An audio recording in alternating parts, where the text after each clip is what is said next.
TT stories में आपका स्वागत है। यहाँ कहानियाँ सिर्फ सुनाई नहीं जाती बल्कि आपको दूसरी दुनियाओं में ले जाती हैं। हर वीडियो में रहस्य, भावनाएं और ऐसे मोड़ होते हैं जो आखिर तक आपको बांधे रखते हैं। आज की कहानी है 3000 आयामों से चोरी करना। एक ऐसी दुनिया जहाँ सिर्फ एक नहीं बल्कि हजारों आयाम मौजूद हैं, और उनमें से हर आयाम में छुपा है ऐसा खजाना, ऐसी ताकत जो इंसान की सोच से भी परे है। लेकिन जब एक रहस्यमयी चोर इन आयामों के बीच सफ़र करके चोरी करना शुरू करता है तो सिर्फ दुनियाएं नहीं, किस्मतें भी बदलने लगती हैं। जानने के लिए कहानी को अंत तक जरूर देखिए। अध्याय 51, 72 परम कौशल। सुखद दुख। मैंने कभी नहीं सोचा था कि शाओलिन मंदिर भी एक ऐसी जगह है जहां कामुक सुखों को गुप्त रूप से छिपाया जाता है। इसने मेरे विश्व दृष्टिकोण को पूरी तरह से चकनाचूर कर दिया। ये देखकर जिन बुहुआन और फैटी काऊ दंग रह गए, मानो उनका विश्व दृष्टिकोण ही बिखर गया हो। खिड़की से उन्होंने देखा कि कई भिक्षु मंदिर में छिपी भिक्षुनियों को खोज रहे थे।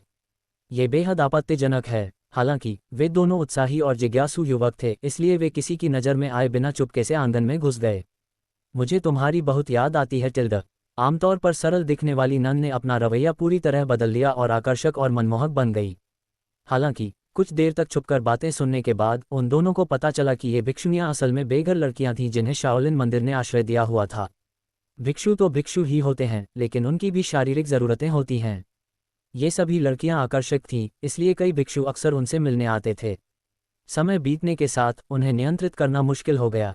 समय बीतने के साथ हर रात शाओलिन के शिष्य चुपके से इस इलाके में खाना चुराने आते थे। इसलिए इस इलाके को रेड लाइट एरिया घोषित करना कोई आश्चर्य की बात नहीं है। यही कारण था। जल्दी जल्दी जल्दी, नने उन्हें लगातार उकसाती रहीं। वे काफ़ी समय से वहां रह रही थीं और स्वाभाविक रूप से अकेलापन महसूस करती थीं। मठ के भिक्षु हर दिन नहीं आ सकते थे, इसलिए जब भी वे आते, वे भेड़ियों और बाघों की तरह प्रेम के सुखों का आनंद लेते थे। अनुचित बातों को मत देखो, अनुचित बातों को मत देखो, अमिताभ। जिन बुहुआन और फैटी काऊ देखने में मग्न थे, लेकिन फिर भी उन्हें सतर्क रहना पड़ा और उस क्षेत्र से दूर हटना पड़ा, भले ही उनके पीछे से आवाज़ें सुनाई दे रही थीं। मुझे लगा था कि शाओलिन के सभी शिष्य कुंवारे हैं, लेकिन पता चला कि वे सभी अनुभवी योद्धा हैं। वे ऐशो आराम की जिंदगी जी रहे हैं। फैटी काऊ ने ईर्ष्या भरी आवाज़ में बड़बड़ाया। उसने हमेशा शाओलिन को एक पवित्र और पावन स्थान माना था, लेकिन लगता है वह बहुत भोला था। दूसरी ओर जिन बुहुआन उस घटना को पूरी तरह भूल चुका था, वह इस समय निगरानी प्रणाली का उपयोग करके आसपास के वातावरण का अवलोकन कर रहा था। मोटे, एक भी आवाज़ मत करो। मैंने शाओलिन मंदिर के उत्तर पश्चिम क्षेत्र में एक बहुत शक्तिशाली आभा का पता लगाया है। ये निश्चित रूप से मास्टर लियाओजी की ही आभा है, लेकिन अभी हमें उनसे दूर रहना चाहिए। अगर सारे उपाय विफल हो गए तो हम जाकर उन्हें सबक सिखा सकते हैं। कुछ छानबीन के बाद जिन बुहुआन को मास्टर जी के ठिकाने का पता चल गया। हालांकि काओ झेंगचुन द्वारा बुरी तरह घायल किए जाने के कारण अब वह इतने उच्च कोटि के विशेषज्ञ के साथ द्वंद्वयुद्ध करने का साहस नहीं कर पा रहा था। अनुशासन कक्ष के मठाधीश ने पहले उल्लेख किया था कि जिन जिंग 3 स्थानों पर छिपा हो सकता है। जिन बुहुआन ने पहले सूत्र भंडार और फिर महान बुद्धा हॉल जाने की योजना बनाई। दोनों स्थानों पर कुछ न मिलने पर उनके पास मास्टर लियाओजी से मिलने के अलावा कोई विकल्प नहीं बचा था। उन दोनों ने बड़ी सावधानी से अपने भागने का रास्ता बनाया और नक्शे पर एक गुप्त मार्ग का निशान भी बनाया। ये गुप्त मार्ग भी उनकी भागने की रणनीति का हिस्सा था। काफ़ी विचार विमर्श के बाद उन्होंने पहले सूत्र भंडार में जाने का फैसला किया, क्योंकि वहीं पर शास्त्र मिलने की सबसे अधिक संभावना थी। ये कहकर वे दोनों अंधेरे पत्थर के रास्ते से होते हुए सूत्र भंडार की ओर चल पड़े। शाही महल में स्थित सूत्र भंडार के विपरीत शाओलिन मंदिर में स्थित सूत्र भंडार में बहुत कम पहरेदार थे। केवल एक बूढ़ा व्यक्ति ही ड्यूटी पर तैनात था। सावधानीपूर्वक योजना बनाकर उन दोनों ने कुछ ही समय में उस बूढ़े व्यक्ति को हरा दिया। चरमराहट। जिन बुहुआन ने चेनसॉ का इस्तेमाल करके दरवाजे का ताला काट दिया और फिर उसमें एक छेद बना दिया। इसी छेद के जरिए उसने सबसे पहले अंदर की स्थिति का जायजा लिया। अंदर कोई नहीं है, अंदर आ जाओ। वे दोनों एक एक करके दबे पांव पुस्तकालय में दाखिल हुए। फिर उन्होंने दरवाजा ऐसे कसकर बंद कर लिया मानो वे पतली बर्फ पर चल रहे हों। उनके सामने लकड़ी की अलमारियों की कतारें दिखाई दी, जिनमें से प्रत्येक बहुमूल्य पुस्तकों से भरी हुई थी। सब कुछ चुरा लो। मोटे, रुको। जैसे ही फैटी काऊ अपने कौशल का प्रदर्शन करने और यहाँ की सभी मार्शल आर्ट तकनीकों को चुराने वाला था, जिन बुहुआन ने उसे रोक दिया। अगर हमें ये जिन जिंग यहाँ न मिले तो क्या होगा, या अगर ये जिन जिंग मास्टर लियाओजी के पास हो तो क्या होगा? अगर यहाँ की सारी किताबें चोरी हो गईं तो वे सबसे पहले हम पर ही शक करेंगे। तब हमारे लिए ये जिन जिंग को पाना या शाओलिन मंदिर से भागना और भी मुश्किल हो जाएगा। इस बार स्थिति थोड़ी अलग थी। जिस ये जिन जिंग की उन्हें चाह थी, वह संभवतः मास्टर लियाओजी के पास थी। इसलिए उन्हें इसके बारे में पता चलने से पहले शाओलिन मंदिर को नाराज करने का जोखिम नहीं उठाना चाहिए था, अन्यथा वे निश्चित रूप से यी जिनजिंग प्राप्त नहीं कर पाते। भाई, तुमने इस बारे में अच्छी तरह सोच विचार कर लिया है। तो चलिए अब यी जिनजिंग को ढूंढते हैं। उस मोटे आदमी को ये समझ थी कि हमेशा बचने का रास्ता खुला रखना चाहिए और चोरी करनी है या नहीं, ये परिस्थिति पर निर्भर करता है। चोरों के लिए यह एक आवश्यक गुण है। इस मामले पर चर्चा करने के बाद दोनों ने यी जिनजिंग की गहन खोज के लिए 2 समूहों में बंटने का फैसला किया। इसके साथ ही उन्होंने अपनी खोज शुरू कर दी। ये स्थान शाही पुस्तकालय से 10 गुना से भी अधिक बड़ा है। ये कहना कोई अतिशयोक्ति नहीं होगी कि विश्व की सभी मार्शल आर्ट की उत्पत्ति शाओलिन से हुई है। जिन बहुआन इस जगह को इतना विशाल देखकर दंग रह गया कि वह व्याकुल सा हो गया। यहाँ कम से कम कई हजार किताबों की अलमारियां थीं और उन पर रखी किताबों की संख्या अनगिनत थी। 72 शाओलिन कलाएं। अचानक अपनी खोज के दौरान जिन बहुआन को 72 शाओलिन कलाओं का एक संपूर्ण संस्करण मिला, जिससे वह अत्यंत प्रसन्न हुआ। महल से प्राप्त 72 शाओलिन कलाओं की यह प्रति एकमात्र प्रति नहीं थी। यद्यपि इस पर केवल एक खरोंच थी, फिर भी ये 72 शाओलिन कलाओं का मूल संस्करण था। Ding dong. मेजबान को 72 शाओलिन कलाओं को सफलतापूर्वक चुराने के लिए बधाई। उन्हें 200 चोरी अंक और 500 अनुभव अंक प्राप्त हुए। 72 मार्शल आर्ट की एक प्रति खुशी खुशी चुराने के बाद जिन बहुआन ने तुरंत ही जिनजिंग की खोज जारी रखी। तर्कसंगत रूप से, यदि 72 मार्शल आर्ट की एक प्रति थी, तो यी जिनजिंग की भी एक प्रति होनी चाहिए थी। हालांकि कई घंटों की खोज के बाद भी उन्हें कुछ नहीं मिला। शाओलिन की 72 कलाओं की तरह यी जिनजिंग भी बोधिधर्म द्वारा ही परित्यक्त थी। हालांकि यी जिनजिंग आंतरिक ऊर्जा पर जोर देती थी। प्रबल आंतरिक ऊर्जा के बिना 72 कलाओं की पूरी शक्ति का उपयोग नहीं किया जा सकता था। इसलिए ये कहा जा सकता है कि यी जिनजिंग सबसे शक्तिशाली आधारशिला थी। लगता है यी जिनजिंग यहाँ नहीं है। दोनों ने पूरी रात सूत्र संग्रह में बड़ी मुश्किल से खोजबीन की, लेकिन दुर्भाग्यवश उन्हें यी जिनजिंग का कोई सुराग नहीं मिला। भोर होते ही उनके पास सूत्र संग्रह छोड़ने के अलावा कोई विकल्प नहीं बचा था। अध्याय 52। बाब पलसू यी जिनजिंग। पूरी रात खोजबीन के बाद जिन बहुआन को 72 शाओलिन कलाओं की एक प्रति के अलावा कुछ नहीं मिला। उन्हें जिस यी जिनजिंग की तलाश थी, उसका भी कोई सुराग नहीं मिला। चूंकि यी जिनजिंग सूत्र भंडार में नहीं था, इसलिए उनका निशाना महान बुद्ध हॉल की ओर मुड़ गया। हालांकि अपनी परिस्थितियों के अनुसार जिन बहुआन और उसके साथियों ने अपना हमला जारी नहीं रखा। इसके बजाय उन्होंने कई दिनों तक गुप्त रूप से अन्य विभागों में घुसपैठ की और बिना किसी का ध्यान आकर्षित किए सफाईकर्मी भिक्षु बनने में सफल रहे। वे सफाईकर्मी भिक्षु की पहचान का इस्तेमाल करके महान बुद्ध हॉल में प्रवेश करने में सफल रहे। इसी बीच इन कुछ दिनों में जिन बहुआन ने विशेष साधनों के माध्यम से 72 शाओलिन कलाओं में महारत हासिल कर ली थी। उन्हें याद आया कि आधा भगवान और आधा शैतान में कुमारजीव ने लघुरूपता कौशल का उपयोग करके 72 शाओलिन कलाओं को सफलतापूर्वक सक्रिय किया था। हालांकि यह पूरी तरह से प्रामाणिक नहीं था, फिर भी इसकी शक्ति भयावह थी। काफी सोच विचार के बाद जिन बहुआन ने चोरी के सामान के एक ठेके से शियाओ संप्रदाय की लघु निराकार शैली की एक प्रति 500 पॉइंट खर्च करके तुरंत किराए पर ले ली। गहन अध्ययन के माध्यम से उन्होंने न केवल लघु निराकार शैली में महारत हासिल की, बल्कि 72 शाओलिन कलाओं में भी पारंगत हो गए। बेशक इसे सच्ची महारत नहीं माना जाता था। फैटी भी उतना ही व्यस्त था। वह अक्सर रात में निकलकर आधी रात को कुत्ते चुराता था। उसने शाओलिन मंदिर के लगभग सभी कुत्तों को मांस के सूप में बदल दिया था। चोरी करने की यह तरकीब अपनाने से पहले फैटी एक 5 सितारा होटल में रसोइया था, इसलिए वह खाने के मामले में काफी नखरे वाला था। सफाईकर्मी भिक्षु बनने के बाद दोनों ने महावीर हॉल का अवलोकन करने और अनुप्रस्थ काट आरेख बनाने के लिए विभिन्न अवसरों का लाभ उठाया। उपकरणों के साथ सटीक विश्लेषण के माध्यम से उन्होंने संभावनाओं, परिशुद्धता आदि की गणना भी की। इस प्रकार उनके मन में एक अत्यंत विस्तृत नक्शा तैयार हो गया। इस नक्शे का विश्लेषण करके वे कम से कम समय में छिपने की सबसे अच्छी जगह या भागने का रास्ता चुन सकते थे। अंततः चौथे दिन उन्होंने कार्रवाई करने का फैसला किया और चोरी के समय के संबंध में उन्होंने अभी भी इसे आधी रात में ही करने का विकल्प चुना। पूर्वी पहाड़ों के ऊपर चंद्रमा उदय हुआ, जो सप्तर्षि मंडल और बैल नक्षत्रों के बीच ठहर गया। चांदी जैसा चंद्रमा धीरे धीरे नीचे उतरता गया जब तक कि वह पर्वत शिखरों के स्तर पर नहीं आ गया, और अंत में पूरा शाओलिन मंदिर शांत हो गया। उसी क्षण जिन बहुआन और फैटी काओ ने निर्णायक रूप से आगे बढ़ने का फैसला किया। उस समय गश्त पर शाओलिन के शिष्य लगभग न के बराबर ही थे। इसके अलावा अगर वे पकड़े भी जाते तो जब तक वे अपनी पहचान उजागर नहीं करते, कोई बड़ी समस्या नहीं होनी चाहिए थी। जल्दी करो, मुख्य हॉल बस आगे ही है। जिन बहुआन ने मोटे आदमी से जल्दी करने का आग्रह किया। वह आदमी पिछले कुछ दिनों से बहुत ज्यादा खा रहा था। अनगिनत कुत्ते खाकर उसका वजन 20 पाउंड बढ़ गया था। अब चलते चलते उसकी सांस फूल रही थी, जो एक चोर के लिए बहुत ही अप्रिय था। मोटे आदमी ने अपनी अतिरिक्त चर्बी झाड़ दी और उनके साथ चलने की कोशिश करने लगा। जल्द ही वे दोनों मुख्य हॉल में पहुंच गए। मुख्य हॉल घोर अंधेरा था और वहां कोई भिक्षु पहरा नहीं दे रहा था। हंसना, आसपास कोई हलचल न होने की कई बार जांच करने के बाद जिन बुहुआन ने जल्दबाजी में एक चेनसॉ निकाली और दरवाजे का ताला काट दिया। अंदर घुसने के बाद वे दोनों मुड़े और दरवाजा बंद कर दिया। घोर अंधेरे हॉल में दोनों ने सिस्टम के नाइट विजन डिवाइस का इस्तेमाल किया, जिसे आमतौर पर कैट्स आई के नाम से जाना जाता है, जिससे वे अंधेरे में भी स्पष्ट रूप से देख सकते थे, लेकिन इससे बहुत सारे अनुभवन भी खर्च हो गए। यह मंदिर का मुख्य हॉल है, लेकिन यी जिन जिंग वास्तव में कहाँ छिपा हुआ है? एक पल के लिए वे दोनों वहीं खड़े रह गए, अचंभित और असमंजस में। मुख्य हॉल लगभग पूरी तरह खाली था। कुछ पिटी हुई लकड़ी की मछलियों और उसके सामने रखी गुवानेन बुद्ध की एक सुनहरी मूर्ति के अलावा वहां कुछ भी नहीं था। ध्यान से खोजें, एक भी जगह न छोड़ें। इच्छा, ये कहकर वे दोनों फिर अलग हो गए और यी जिन जिंग की तलाश शुरू कर दी।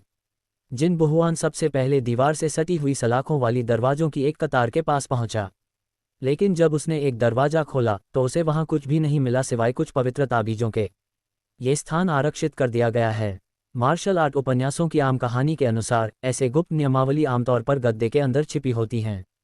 कहावत है कि जो लोग किसी घटना में शामिल होते हैं वे अक्सर भ्रमित हो जाते हैं, जबकि आसपास के लोग सब कुछ स्पष्ट रूप से देख लेते हैं। जिन बुहुआन को अपना दृष्टिकोण बदलना पड़ा और बाहरी व्यक्ति के नजरिए से चीज़ों को देखना पड़ा।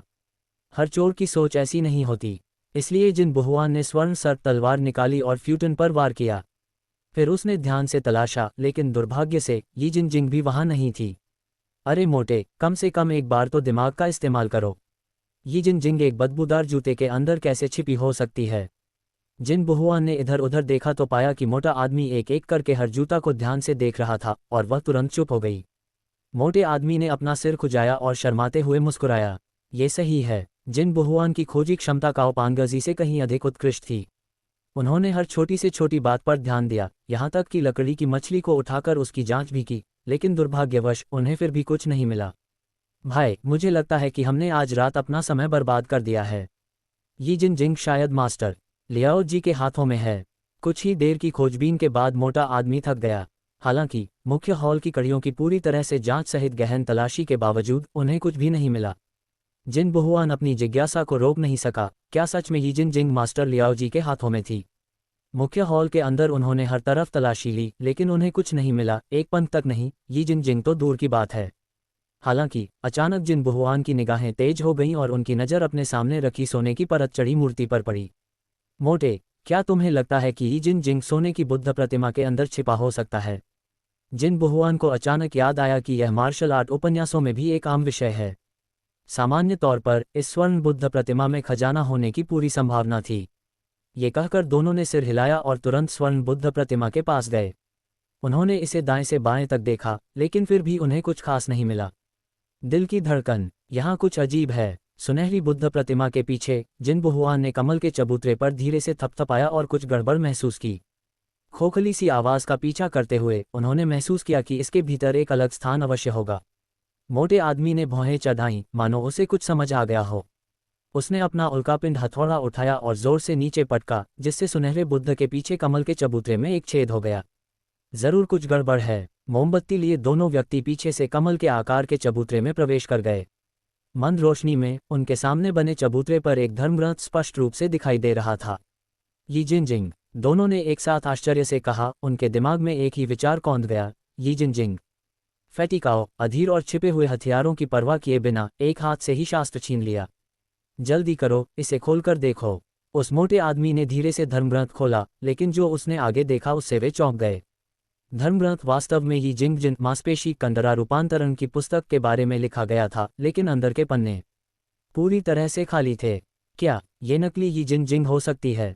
अध्याय 53 भारतीय बौद्ध धर्म। अरे, ये खाली क्यों है? जिन बुहुआन ने शास्त्र खोला तो पाया कि पाठ पूरी तरह से खाली था। हालांकि मुहर पर वास्तव में 3 अक्षर यी जिंग जिन अंकित थे। दोनों व्यक्तियों के मन में एक ही विचार आया, ये ग्रंथ नकली था। हालांकि एक और प्रश्न उठा, यदि यह नकली था तो इसे इतनी गुप्त जगह पर इतनी सावधानी से क्यों रखा गया था? इसलिए उन्होंने निष्कर्ष निकाला कि यह निश्चित रूप से असली यी जिंग जिन मांसपेशी कंडरा रूपांतरण की पुस्तक की होगी। लेकिन मूल यी जिंग जिन पर कोई शिलालेख क्यों नहीं है? चाहे ये सच हो या झूठ, आइए पहले उस बयान को वापस लें। जिन बहुआन ने तुरंत उस पवित्र ग्रंथ को चुराई हुई तिजोरी में रख दिया, लेकिन इस बार सिस्टम ने कोई प्रतिक्रिया नहीं दी, जिससे उसे कुछ संदेह हुआ कि शायद वह पवित्र ग्रंथ वास्तव में नकली हो सकता है। चाहे ये सच हो या ना हो, उन दोनों ने कुछ देर तक सुनहरे कमल के आधार के बंद स्थान में खोजबीन की, लेकिन उन्हें पहले मिले शास्त्रों के अलावा और कुछ नहीं मिला। ताइवानी उपन्यासों का एक विशाल संग्रह आपके अन्वेषण की प्रतीक्षा कर रहा है। मोटे, पहले बाहर जाओ। अगर बात नहीं बनी तो कल रात वापस आना।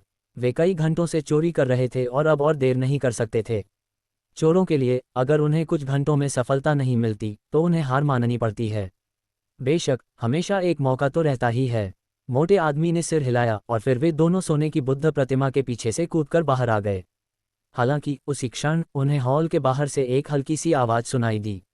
मोटे, वहां कोई है, छिप जाओ। जिन बहुआन अपनी तेज निगाहों और कानों के बल पर इतनी छोटी सी आवाज को भी नजरअंदाज नहीं कर सकता था। उन दोनों ने अपनी कछुआ सांस लेने की तकनीक को सक्रिय किया और पास की एक गली में छिप गए, जहां से वे थोड़ा सा बाहर निकलकर सब कुछ ध्यान से देख रहे थे।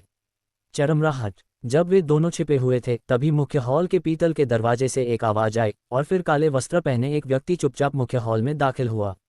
वह व्यक्ति दबे पांव इधर उधर देखता हुआ आगे बढ़ा। उसके पहनावे से ऐसा लग रहा था कि वह भी चोरी करने आया था।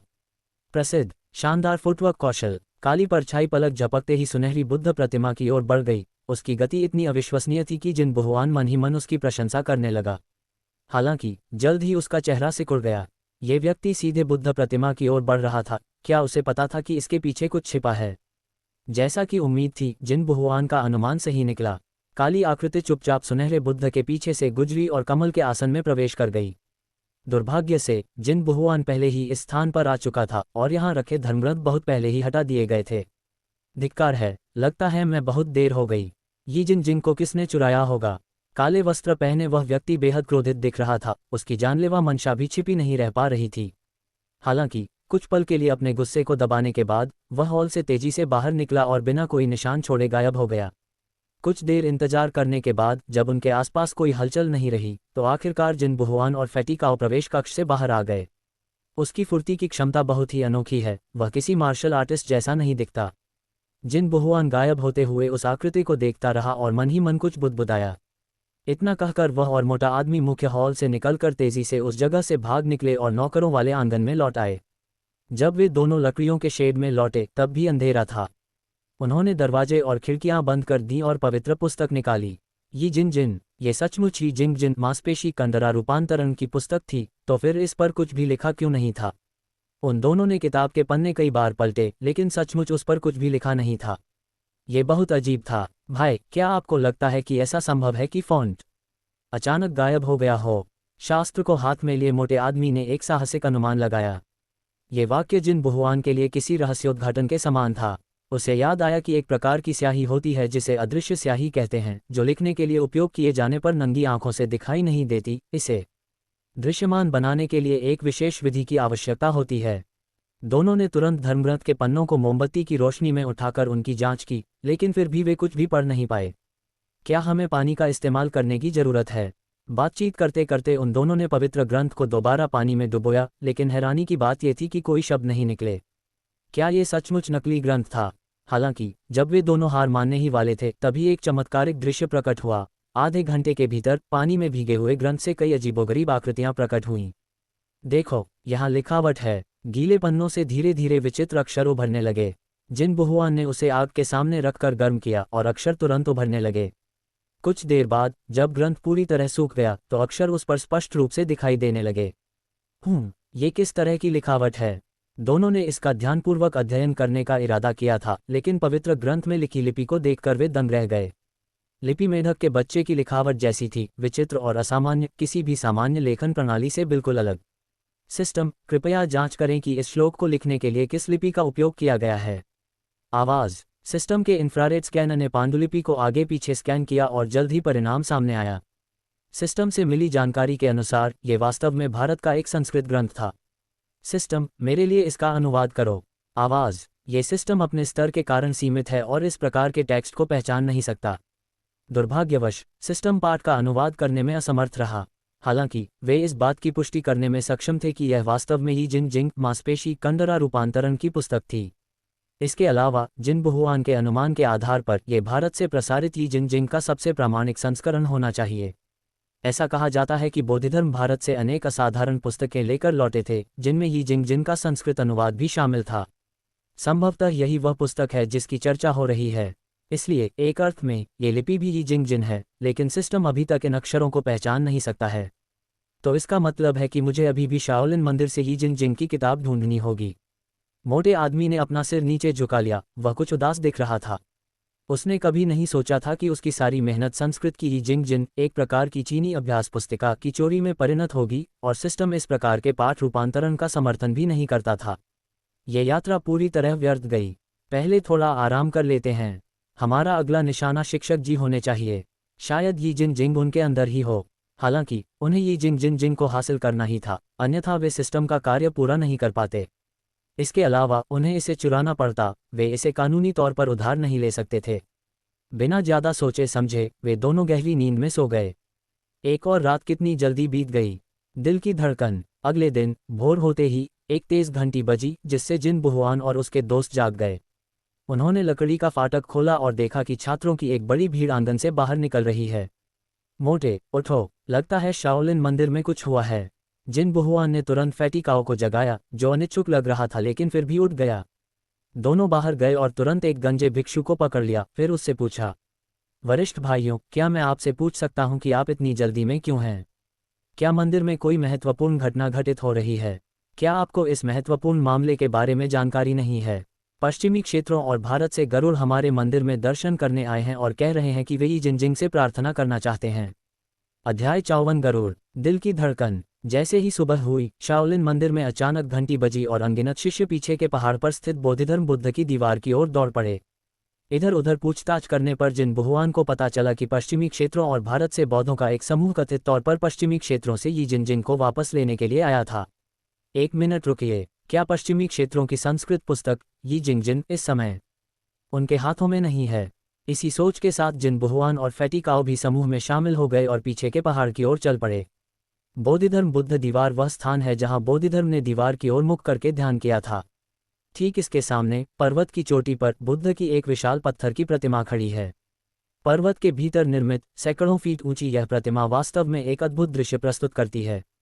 इस समय शाओलिन के सभी शिष्य इस बुद्ध प्रतिमा के चरणों में एकत्रित हैं। क्या ये पश्चिमी क्षेत्र में भारतीय बौद्ध धर्म है? कुछ छात्र आपस में फुसफुसाने लगे, उनकी निगाहें अपने सामने खड़े पुराने वस्त्रों में लिपटे भिक्षुओं के समूह पर टिकी हुई थीं। उनका पहनावा काफी विचित्र था, जिससे स्पष्ट संकेत मिल रहा था कि वे भारत से आए थे। पश्चिमी क्षेत्र से आए भारतीय मिशनरियों ने हमारे मंदिर में उपस्थित होने के लिए लंबी यात्रा की है। हम उनका उचित स्वागत न कर पाने के लिए वास्तव में खेद व्यक्त करते हैं। उसी क्षण ड्यूटी पर मौजूद मठाधीश आगे बढ़े और भारत से आए लामाओं के समूह को प्रणाम किया। पश्चिमी क्षेत्रों और भारत के प्रख्यात भिक्षुओं के शिष्य गरुड़ ने मठाधीश का अभिवादन किया। आज मुझे मध्य मैदानी इलाकों में स्थित शाओलिन मंदिर के दर्शन करने और उसके बारे में जानने का अवसर पाकर अत्यंत सम्मानित महसूस हो रहा है। एक तीखी आवाज सुनाई दी, जिसके बाद बूढ़े नेता ने अपने हाथ जोड़कर हल्की सी मुस्कान बिखेरी। हालांकि इस मुस्कान में स्पष्ट रूप से छल का भाव था, इसमें किसी भी प्रकार की नेक नियत नहीं थी। जिनहुआन ने उस व्यक्ति को तुरंत पहचान लिया और उनकी भौहें तन गईं। लामा लगभग 30 वर्ष के थे, उनके कान लटके हुए थे, वे प्रार्थना की माला पकड़े हुए थे और हमेशा एक दहाड़ते हुए बाघ जैसी अजीब सी मुस्कान लिए रहते थे। जिस बात ने उन्हें और भी अधिक आश्चर्यचकित किया वह ये थी कि गरुड़ से एक अत्यंत शक्तिशाली आभा निकल रही थी, जो एक अकल्पनीय खाई जितनी गहरी थी। इतनी दूर जगह से भारतीय धर्म को कौन लेकर आया? मठाधीश ने दोस्ताना मुस्कान के साथ अपने सुनहरे दंड को कसकर पकड़ रखा था, जिससे आत्मविश्वास और एक शक्तिशाली आभा झलक रही थी। गरुड़ ने एक पल सोचा, फिर उनके चेहरे पर एक अजीब सी मुस्कान आ गई। उन्होंने हाथ में पकड़ी हुई प्रार्थना की माला को घुमाते हुए कहा, मैं अपने गुरु के आदेश पर यहाँ यी जिंग जिंग के भारतीय संस्करण का अनुरोध करने आया हूँ। मेरे गुरु के अनुसार आपके संप्रदाय के आदरणीय कुलपति बोधिधर्म एक बार पूर्व में पश्चिमी क्षेत्रों की यात्रा पर गए थे और वहां से यी जिंग जिंग का भारतीय संस्करण लाए थे, जो आपके शाओलिन यी जिंग जिंग का मूल है। ये क्या बकवास है? यी जिंग जिंग की रचना मेरे पूर्वज बोधिधर्म ने की थी। इसे आपके भारत से कैसे चुराया जा सकता है? ये तो बहुत बड़ा मजाक है। बोधिधर्म अकादमी के कोन पीढ़ी के सभी वरिष्ठ सदस्य बेहद क्रोधित थे। गरुड़ के निर्भीक शब्दों ने न केवल शाओलिन की सदियों पुरानी प्रतिष्ठा का अपमान किया, बल्कि इसके संस्थापक बोधिधर्म का भी अपमान किया। वे क्रोधित क्यों न होते? यह विनम्र भिक्षु बिना कारण के नहीं बोल रहा है। मध्य मैदानों में स्थित आपका शाओलिन मंदिर वास्तव में भारत का प्रत्यक्ष वंशज है। इसलिए मुझे आशा है कि आपका मंदिर जल्द से जल्द यी जिनजिंग को हमारे संप्रदाय को लौटा देगा। गरुड़ का स्वर कठोर हो गया, जिससे स्पष्ट संकेत मिल रहा था कि वह स्वयं को तैयार कर रहा है। वातावरण तनावपूर्ण हो गया, दोनों पक्ष संघर्ष के कगार पर थे। इस विनम्र भिक्षु को नहीं पता कि दयालु गरुड़ का क्या अर्थ है। यदि आप वास्तव में मेरे शाओलिन मंदिर में आना चाहते हैं तो हम निश्चित रूप से आपका स्वागत करेंगे, लेकिन यदि आप मेरे शाओलिन को नुकसान पहुंचाने का इरादा रखते हैं तो यह इतना आसान नहीं होगा। मठाधीश ने जोर देकर कहा कि गरुड़ बकवास कर रहा है, क्योंकि दोनों पक्षों के पास पर्याप्त सबूत नहीं थे। हालांकि जिन बहुआन जानता था कि गरुड़ सच कह रहा है, क्योंकि उसके पास यी जिनजिंग मांसपेशियों लात मारने के रूपांतरण की पुस्तक का भारतीय संस्करण था। दूसरे शब्दों में कहें तो शाओलिन मंदिर का यी जिनजिंग वास्तव में बौद्ध धर्म को पश्चिमी क्षेत्रों भारत के यी जिनजिंग से विरासत में मिला था। इस प्रकार इसका निर्माण हुआ। ये 300 वर्ष पूर्व का एक प्राचीन ऐतिहासिक ग्रंथ है जिसमें इस बात का वर्णन है कि आपके संप्रदाय के बौद्ध धर्म ने शास्त्रों को प्राप्त करने के लिए पश्चिमी क्षेत्रों और भारत की यात्रा कैसे की। सिद्धांत रूप में ये यी जिनजिंग हमारे संप्रदाय को लौटा दिया जाना चाहिए, लेकिन 300 वर्ष बीत चुके हैं और ऐसा लगता है कि आपके मंदिर का इसे लौटाने का कोई इरादा ही नहीं है। गरुड़ ने एक प्राचीन पवित्र ग्रंथ निकाला और उसे मठाधीश को भेंट करना चाहा, लेकिन मठाधीश ने सिर हिलाकर उसे पढ़ने से इनकार कर दिया। गरुड़, तुम्हें वापस जाना चाहिए। भारत से आया तथाकथित यी जिनजिंग इस मंदिर में नहीं है। धर्मनिष्ठ और दृढ़ मठाधीश ने दृढ़ता से इनकार कर दिया। इस तरह जारी रखना शाओलिन की प्रतिष्ठा को सचमुच धूमिल कर देगा। हालांकि गरुड़ स्वाभाविक रूप से हतोत्साहित नहीं हुए, उनकी आंखों में धूर्तता की एक झलक दिखाई दी। चूंकि मठाधीश इसे मानने से इनकार करते हैं, इसलिए इस विनम्र भिक्षु के पास ठोस प्रमाण प्रस्तुत करने के अलावा कोई विकल्प नहीं है। यी जिनजिंग हमारे भारत से संबंधित है, इसलिए स्वाभाविक रूप से 72 कलाएं भी हमारे भारत से संबंधित हैं। यदि आपकी 72 कलाएं हमारी भारतीय 72 कलाओं से श्रेष्ठ हैं, तो ये सिद्ध हो जाता है कि 72 कलाएं आपके शाओलिन से संबंधित हैं। अगर तुम हार गए तो ये साबित हो जाएगा कि शाओलिन की 72 कलाएं, और यहाँ तक कि यी जिनजिंग भी, सभी भारत से ली गई थीं। नकली मार्शल आर्ट कभी भी असली मार्शल आर्ट को नहीं हरा सकती। वूश! इन शब्दों से अफरा तफरी मच गई और सभी शिष्यों ने हैरानी भरी निगाहों से एक दूसरे को देखा। स्पष्ट था कि गरुड़ के शब्द पूरे शाओलिन मंदिर के लिए एक चुनौती के समान थे। तुम्हारी हिम्मत कैसे हुई? शाओलिन की प्रतिष्ठा को ठेस पहुंचाने की तुम्हारी हिम्मत कैसे हुई? मैं देखना चाहता हूं कि तुम्हारा भारतीय बौद्ध धर्म क्या कर सकता है। उसी क्षण कसाया धारण किए एक भिक्षु बाहर आए। ये व्यक्ति मास्टर जुएचेन थे, जो बौद्ध धर्म हॉल के एक वरिष्ठ भिक्षु थे और जिनका दर्जा असाधारण था। बोलने के बाद उन्होंने अपनी हथेली उठाई और उसके चारों ओर एक शक्ति का भंवर उत्पन्न हुआ। पल भर में एक गिरा हुआ पत्ता ऊपर उठा और उनकी उंगलियों के बीच आ गया। फूल चुनने का हुनर। इसलिए मैं मध्य मैदानों से आपकी शाओलिन फिंगर फ्लिक तकनीक का परीक्षण करने के लिए भारतीय फिंगर फ्लिक तकनीक का उपयोग करूंगा। प्रसिद्ध चीन के शाओलिन लोगों की उंगली चुटकी से दबाने की तकनीक की तुलना में भारतीय शैली कहीं अधिक विविधतापूर्ण है। अपनी उंगलियों के सिरों को चुटकी से दबाते हुए वह एक लाल मेपल के पत्ते को भी चुटकी से दबाता है। इच्छा! पलक झपकते ही उन दोनों ने एक साथ उंगलियां चटकाईं और पत्तियों की दो लकीरें लाल किरणों की तरह निकलीं और आपस में टकरा गईं। हालांकि अगले ही पल सभी लोग चौंक गए। पलक झपकते ही लाल गरुड़ का पत्ता गुरु जुएचेन के पत्ते को भेद गया और बची हुई शक्ति कड़ाही में जा गिरी, जिससे उसमें एक बड़ा गड्ढा बन गया। इस प्रभाव से गुरु जुएचेन भी बुरी तरह पीछे की ओर धकेल दिए गए। ऐसा लगता है कि मंदिरों में उंगली उठाकर अभिवादन करने की आपकी तकनीक अभी भी भारत की तकनीक से घटिया है। गरुड़ ने अपनी उंगली की तकनीक वापस ले ली और हालांकि उसकी आवाज़ थोड़ी धीमी हो गई थी, लेकिन वह अपने चेहरे पर व्यंग्य को छिपा नहीं सका। तो चलिए एक और चाल चलते हैं। मास्टर जुएचेन आखिरकार बौद्ध धर्म अकादमी के एक वरिष्ठ भिक्षु थे। उनकी नज़र में गरुड़ मात्र एक कनिष्ठ भिक्षु थे। भला वे किसी कनिष्ठ भिक्षु को उन पर धौंस जमाने की अनुमति कैसे दे सकते थे? अध्याय 55 विचित्र कार्य करने वाला शिष्य। मारो! जैसे ही दो प्रज्ञा हथेली तकनीकें आपस में टकराईं, दोनों कांसे की भट्टियां हवा में उड़ गईं। हथेली तकनीक भट्टियों में घुस गई और एक जोरदार धमाके के साथ फट गई। जगह आंतरिक ऊर्जा की दो लहरें आपस में टकराईं और मास्टर जुएचेन के चेहरे का भाव तुरंत ही पूरी तरह बदल गया। वे इस बल से बुरी तरह प्रभावित हुए और चूर चूर भट्टी के साथ ही पत्थर की मूर्ति पर जा गिरे। उनके शरीर से खून बह रहा था। वूश! उस क्षण पूरा दर्शक वर्ग शोरगुल में डूब गया। बौद्ध धर्म अकादमी के गुरु जुएचेन को गरुड़ ने हरा दिया था। अमिताभ, ऐसा लगता है कि भारत के 72 अद्वितीय कौशल अभी भी अधिक शक्तिशाली हैं। गरुड़ ने हाथों में माला रगड़ी और मठाधीश को प्रणाम किया, लेकिन उनकी आंखों में आक्रोश कहीं अधिक प्रबल था। गरुड़ की उम्र अभी केवल 20 वर्ष ही थी, फिर भी उन्होंने धर्मगृह में वरिष्ठ भिक्षुओं को परास्त कर दिया था। ऐसा प्रतीत हो रहा था कि परिस्थितियां अनुकूल नहीं थीं। मठाधीश जी, मुझे आशा है कि आपका मंदिर जल्द ही जिंजिंग लौटा देगा ताकि दोनों संप्रदायों के बीच सद्भाव बिगड़ने से बचा जा सके। अब ये सिद्ध हो चुका है कि आपकी शाओलिन की 72 कलाएं वास्तव में मेरी भारतीय 72 कलाओं से हीन हैं। अब स्पष्ट हो गया है कि कौन धोखेबाज है और कौन असली है। गरुड़ काफी चालाक था, उसने चुपके से उसके लिए जाल बिछाया। उसकी मार्शल आर्ट वाकई प्रभावशाली थी, बोधिधर्म अकादमी के उच्च पदस्थ भिक्षुओं के बराबर। लेकिन आखिर मठाधीश तो मठाधीश ही था, भला वह इस कनिष्ठ भिक्षु को कैसे छू सकता था। इस भारतीय भिक्षु ने तो सिर्फ किस्मत से 2 दौर जीते। क्या वह खुद को अजेय समझता है? शाओलिन मंदिर के गुरु भी इतने अहंकारी कभी नहीं रहे। उसी क्षण एक आकृति प्रकट हुई और उसने गरुड़ पर कुछ व्यंग्यात्मक टिप्पणियां की। वह आकृति कोई और नहीं बल्कि जिन बहुआन थी। उसने एक अवसर देखा, यदि वह इस बार शाओलिन की प्रतिष्ठा बचा लेता तो शायद वह मास्टर जी के पास पहुंचने में सक्षम हो जाता। आप कौन हैं? गरुड़ ने भौहें चढ़ाईं, निस्संदेह अपने अहंकारी और घमंडी स्वभाव को देखते हुए। इस तरह चिढ़ाए जाने पर वह मन ही मन नाखुश था। आपका विनम्र शिष्य, वो कौन? वूश! देखते ही देखते मंच से हंसी की एक जोरदार आवाज गूंज उठी। भला चापलूस भी मंच पर आने की हिम्मत कब करेंगे? तुम्हारी हिम्मत कैसे हुई? वो कौन? तुरंत यहाँ से निकल जाओ। विविध विभाग के प्रमुख शर्म से लाल हो गए। ये व्यक्ति स्पष्ट रूप से शाओलिन मंदिर को शर्मिंदा करने की कोशिश कर रहा था।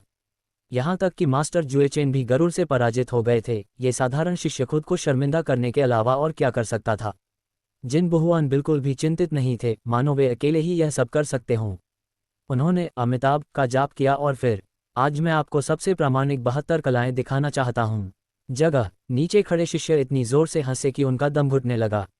अगर एक साधारण सेवक शिष्य भी शाओलिन की सभी 72 चालें जानता हो तो शाओलिन मंदिर सचमुच अजेय होगा। हालांकि गरुड़ स्पष्ट रूप से शाओलिन मंदिर को अपमानित करने की कोशिश कर रहा था, इसलिए उसने शांत होने का नाटक किया और कहा, अरे, एक साधारण संदेशवाहक कुत्ते को 72 कलाओं का ज्ञान है। इतना कहने के बाद गरुड़ ने अपनी उंगली उठाई और ऊर्जा का एक बवंडर प्रकट हुआ। उसने उंगलियां चटकाईं और ऊर्जा का एक विस्फोट हुआ। 72 परम कौशलों में से एक, डोरथिया की पत्ती उंगली। इस उंगली की तकनीक का सामना करते हुए जिन बहुआन शांत और संयमित रहे। उन्होंने अपनी उंगलियां उठाईं और अपनी आंतरिक शक्ति को एकत्रित किया, जिससे 2 ऊर्जा धाराएं, एक काली और एक सफेद, आपस में जुड़ गईं। ये है महाउंगली तकनीक। पुकारना! आश्चर्य की चीखों के बीच महान जिन बहुआन उंगली बाहर निकली और प्रकाश की 2 किरणें, एक काली और एक सफेद, सीधे दोरोए उंगली से टकरा गईं। टकराना! 2 आंतरिक शक्तियों के टकराने से एक भीषण विस्फोट हुआ, जिससे धरती पर मकड़ी के जाले जैसी दरारें पड़ गईं। गरुड़ की पुतलियां अचानक सिकुड़ गईं और वह तुरंत घबरा गया। कितनी शक्तिशाली आंतरिक ऊर्जा! प्रसिद्ध! ये कहते ही उसका चेहरा एकदम ठंडा पड़ गया और वह हवा की तरह तेजी से आगे बढ़ा। ये चाल ड्रैगनफ्लाई वाटर लीप तकनीक थी, जो शाओलिन की 72 कलाओं में से एक है। जिन बहुआन ने अपने होंठ सिकोड़ लिए, स्पष्ट रूप से निडरता दिखाते हुए। उसने शाओलिन की 72 कलाओं की एक और तकनीक, ग्रेट शिफ्टिंग मूवमेंट तकनीक का भी इस्तेमाल करके हमला किया। फुफकार फुफकार, बैंग बैंग बैंग, 2 अलौकिक आवाजें आपस में टकराईं और तुरंत ही एक भयंकर युद्ध छिड़ गया। गरुड़ के हमले क्रूर थे, जिनमें हथेली और उंगलियों की तकनीकें, आंतरिक और बाहरी मार्शल आर्ट शामिल थे, और दोनों ने अपने संघर्ष में 12 सर्वोत्कृष्ट चालों का प्रयोग किया। क्या उस संदेशवाहक को सचमुच 72 कलाओं का ज्ञान है? शाओलिन के शिष्य पूरी तरह से हैरान थे। उन्होंने कभी उम्मीद नहीं की थी कि उनके शाओलिन मंदिर में इतने प्रतिभाशाली लोग छिपे होंगे, यहाँ तक कि एक साधारण शिष्य भी बोधिधर्म हॉल के वरिष्ठ भिक्षुओं से अधिक शक्तिशाली होगा। गरुड़ तो और भी ज्यादा अंदर ही अंदर सदमे में थे। भला ये शिष्य भला कब उनका मुकाबला कर पाया था? ये सोचकर वे क्रोध से भर उठे, मानो उनका अपमान हुआ हो। चाकू से लकड़ी जलाने की तकनीक। हंसना! उसी क्षण उसने अपनी हथेली उठाई। अचानक एक अजीब सी ज्वाला प्रकट हुई, जिससे उसका हाथ बुरी तरह जलने लगा। हालांकि जिन बहुआन को स्वाभाविक रूप से इन 72 परम तकनीकों में से एक का ज्ञान था। चाकू से लकड़ी जलाने की तकनीक। तुम 2 प्रचंड हथेलियां, तलवारों की धारों की तरह, एक दूसरे पर प्रहार करती हुई, जहां भी वे गुजरती, कांस्य की मूर्तियों को 2 टुकड़ों में विभाजित कर देती। वह जिन 72 शाओलिन शैलियों का उपयोग करता है, वे इतनी विचित्र क्यों हैं? गरुड़ को इस पर मुश्किल से ही विश्वास हो रहा था। इस दूत द्वारा प्रयुक्त 72 परम तकनीकों की शैली उन 72 परम तकनीकों से मिलती जुलती थी जिनका सामना उसने पहले किया था, फिर भी वे पूरी तरह से भिन्न भी थीं। हालांकि वह इस अंतर को देख नहीं पा रहा था। जिन बहुआन स्वाभाविक रूप से समझ गया था कि गरुड़ ने पिछले भिक्षुओं की तकनीकों को भेदने के लिए 72 शाओलिन कलाओं का गहन अध्ययन किया होगा। हालांकि उसकी 72 शाओलिन कलाएं दाओवादी की लघु निराकार कला का उपयोग करके सक्रिय की गई थीं, इसलिए वह स्वाभाविक रूप से गरुड़ को कोई कमजोरी नहीं ढूंढने देगा। विस्फोट। अचानक वे दोनों एक साथ कूदे, 100 फुट ऊंची बुद्ध प्रतिमा पर उतरे और एक भयंकर लड़ाई शुरू कर दी। शक्तिशाली वज्र उंगली, शक्तिशाली वज्र उंगली, मारो। उन दोनों ने एक साथ उंगली की इस शक्तिशाली तकनीक का इस्तेमाल किया, जिससे पत्थर की मूर्ति में एक बड़ा छेद हो गया। ड्रैगन क्लॉ ग्रैपलिंग तकनीक, चाकर इंद्रा, तुम दोनों ने भयंकर लड़ाई लड़ी। तकनीक और आंतरिक ऊर्जा दोनों में लगभग बराबरी का मुकाबला था। जिन बहुआन को यह मानना पड़ा कि गरुड़ बहुत शक्तिशाली था, मठाधीश के अलावा शायद ही कोई यहाँ उसका मुकाबला कर सकता था। हालांकि उसे ये लड़ाई जीतनी ही थी। जीतना तो काफ़ी आसान था, आखिर उसके पास एक प्रणाली थी, इसलिए गरुड़ को मात देना उसके लिए मुश्किल नहीं था। यही सोचकर उसने झटपट नाशपाती के फूल की सुई वर्षा को अपनी बगल में दबा लिया, फिर महान टेलीपोर्टेशन तकनीक का इस्तेमाल करके तेजी से गरुड़ के पास पहुंच गया। तथागत हजार हथेली। पलक झपकते ही दोनों ने एक ही तरह की हथेली की तकनीक का इस्तेमाल किया। हालांकि जैसे ही उनकी हथेलियां टकराईं, अचानक एक सुई निकली। गरुड़ ने तुरंत प्रतिक्रिया दी और उसका शरीर धुंधला हो गया, लेकिन जिन बहुआन इस मौके को हाथ से जाने नहीं देना चाहता था। वह उसके पीछे गया और फिर हथेली के वार से गरुड़ पर पीछे से हमला कर दिया। मारो। जगह। तुम्हारी हिम्मत कैसे हुई मुझे फंसाने की? सच में मुझे ये बात क्यों नहीं पता थी? जिन बहुआन ने मन ही मन उपहास किया, फिर एक जोरदार लात मारी जिससे गरुड़ बुद्ध प्रतिमा से नीचे गिर गया। ये दृश्य देखकर सभी दर्शक स्तब्ध रह गए। गरुड़ अचानक कैसे हार गया? अध्याय 56, गुरु का अंत। वूश। इसी क्षण एक आकृति विशाल बुद्ध प्रतिमा से नीचे गिर पड़ी।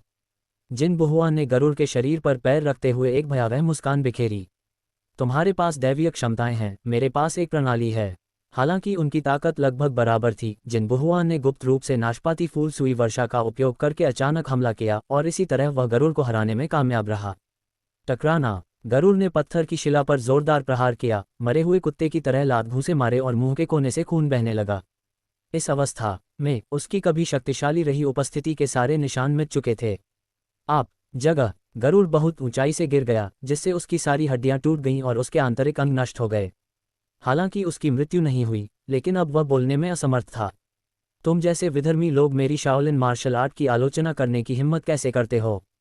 भारत की 72 कलाएं भी इसके सामने कुछ नहीं हैं। जिन बहुआन ने अपनी आस्तीनें लहराईं और भारतीय लामाओं के समूह की ओर घमंडी ढंग से देखते हुए व्यंग्य से भरे शब्दों में कहा। भारतीय लामा पूरी तरह से हैरान थे। कुछ ही क्षण पहले वे एक भयंकर युद्ध में शामिल थे, अगले ही पल गरुड़ को इतनी करारी हार कैसे मिल सकती थी? अच्छा, मेरे शाओलिन मंदिर के सबसे निचले स्तर के शिष्य भी तुम्हें कुत्ते की तरह पीटेंगे। भारतीय बौद्ध धर्म इससे अधिक कुछ नहीं है। शाओलिन के शिष्यों ने खुशी से अपनी बाहें ऊपर उठाईं और चिल्लाए। वे लामाओं के पहले के ताने से स्वाभाविक रूप से नाराज थे, और अब जब वे लामाओं को करारा जवाब देकर पासा पलट सकते थे तो वे बेहद खुश थे। मारो। जिन बहुआन ने एक और जोरदार लात मारी, जिससे गरुड़ हवा में उड़ गया।